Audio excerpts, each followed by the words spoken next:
started in the training field, and I got fascinated with how people learn, like how the brain works and how they learn and retain information. And it was also fascinating to witness how they actually could learn, but there were still things that they couldn't change. So I then went into looking at, all right, well, let's look at where they work. Where is this person performing their work? And let's see what's going on in that work environment. And let's see if we can observe or notice things that are happening there that are getting in their way. And sure, there's things like maybe not enough feedback, or maybe they're not incentivized. Do they know how to do this? Sure, they know how to do this, but maybe they're not motivated to do it for whatever reason. And that worked for a little while. And then there was just people who just couldn't move forward, no matter what was happening, no matter how much they had been trained and they had knowledge and skills, no matter how much support they had in their working environment. And that really led me to look at, okay, this is a whole person. This is not a work person walking in the door. This is a whole person that walks in the door with everything about them. And how is it that we can support that person? So a lot of my conversations after trainings, in the evenings after class, or after consulting gigs that I was doing with organizations, would be around like, who are you? And how's your life right now? What's going on in your life? So that really led me into life coaching. I really wanted to explore that modality and figure out how I can be that person to, as Esteban was talking about, witness their life and be, a facilitator of anything that I could facilitate for them. So it's kind of just winging that, and knowing that coaching is a conversation, and knowing how much I love to talk, which my friends and my husband will attest to. It was just like a natural thing for me to go to step into this and see what I could create. So it wasn't until I actually went to a coaching school where they used a core energy model that it really started to land in my world that there's actually a way to become aware of when your energy is moving in a place where that you can use it to move. It can spur you forward. And there's times when your energy can deter you completely from moving forward and going on with your life. So that's really where I started playing with energy. And having been a recipient, as you also mentioned in my bio, of energy modalities, going through my own personal crises, health crises, and emotional crises, it was an easy sell on the power of energy and how that works and how that can be influenced. So that has really led me to the place of blending tools that I've learned over the years. So I'm a shamanic practitioner, a shamanist, as some people might call that. And I use those tools if people are interested in nature-based and the more spiritual tools. Because the first time that I was a recipient of a shamanic technique, I was shocked when they said, we're going to go and do this spiritual technique. I was shocked the impact that it had on my mental, emotional, and physical, as was already mentioned about the body and the wealth of information that the body can actually bring to you.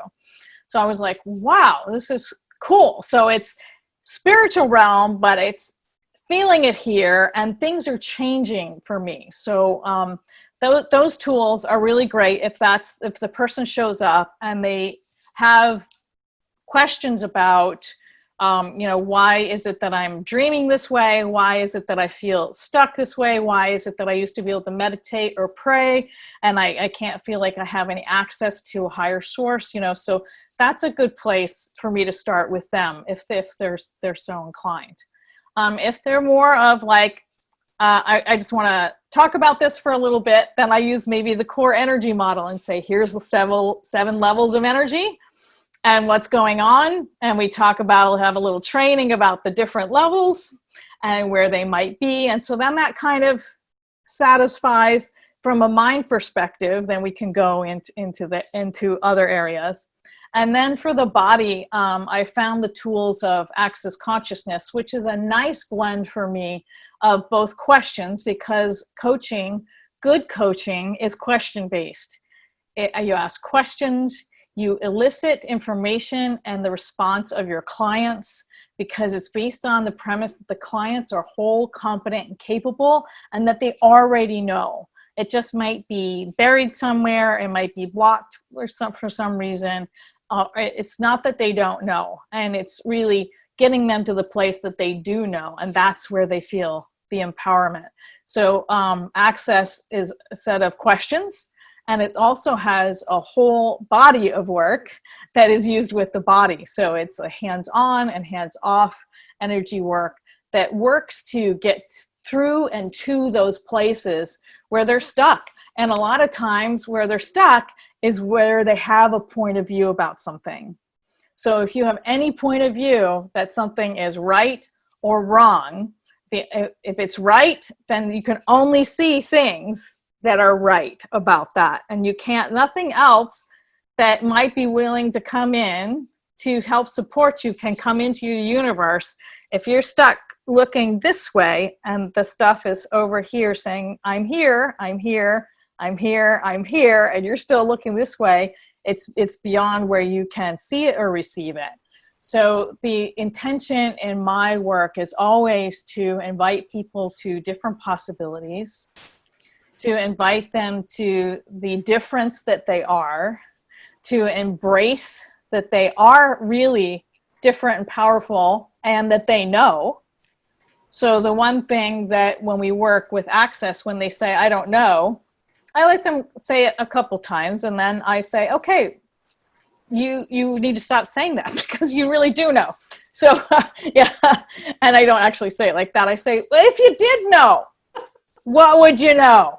You know, so let's just ask that question then, right? But that's the invitation that I have to them, that it's truly the change that they are wishing to see in their life is resident within them. And so if we want to look at it from mind, body, or soul, whatever perspective, we will use all three. We'll start one place and move to another place. We'll use a variety of tools, but that change is resonant within them. And then, you know, we go to discussion about change, okay? Because as Esteban was talking about, change is not a readily acceptable thing. And nature knows that change is part of who we are, and they change and they go through the cycles of their lives and their transitions, life and death, and they don't have any point of view about that. It's not right or wrong, it's not good or bad.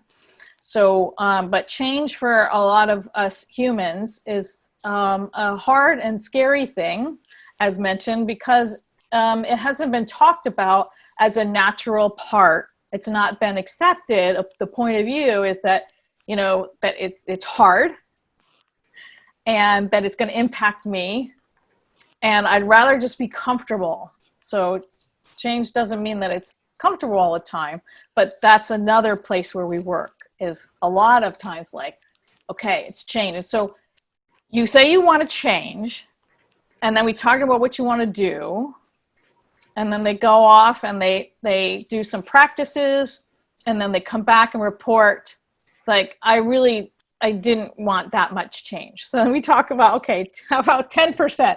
You know, like, you want to start with 10% of change, you know? And so it's building that muscle of like, all right, accepting change, embracing change, and giving you tools, and then practicing, and then seeing what the change creates in your life. Mostly when you change your point of view and you step out of the realm of judgment, the polarized thinking, and that you do know what to do, which will lead you to whatever modality. Many of us here have already said we've done different things. And if you can learn how to follow the energy of what is true for you, that is what's going to get you exactly what you need when you need it, and create greater, not just for you, but for everybody. Yeah.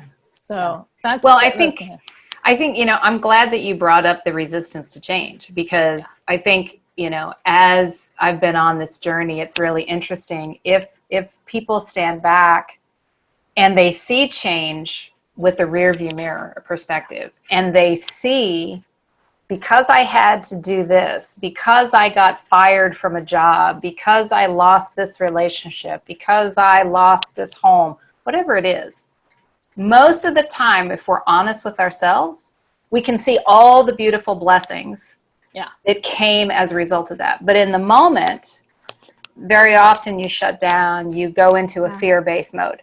So if you can reframe your mind to think outside of that box, that change is and can be a really beautiful thing, even if it's a little bit scary initially, I think is really important. And the other thing that I'm glad that you brought up too in the context of this is that blinders, having the blinders on. In the body code work, what I've found so fascinating is that one of the mental energy imbalances, or a few of them, are no will to, a will to, or a broadcast message. And so these are, again, things that we can bring in from a past life. We could have inherited from our ancestors, or it could have been the subject of or an outcome of a life experience in this life. But it is fascinating because you do see that somebody has a blinder on. It might come in as a mental energy, no will to change, no will to go forward, no will to do X, Y, or Z, or a broadcast message, I'm not good enough. Yeah. Because that's triggered something in them, and now that energy is stuck.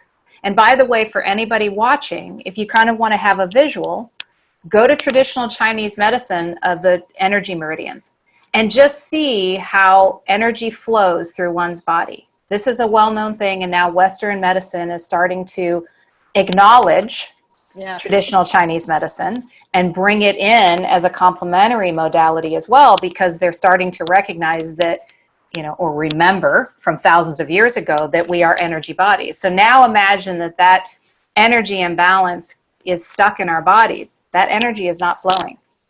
And so whether it's that mental energy of the energy, roadblock or filter that you've got or whatever it is, they're very real. There's nothing wrong with you that you can't adopt a new perspective. It just takes work, right? Whether it's removing that, that energy block or whatever the work is that you have to do. And the beautiful thing is we all have this potential, right?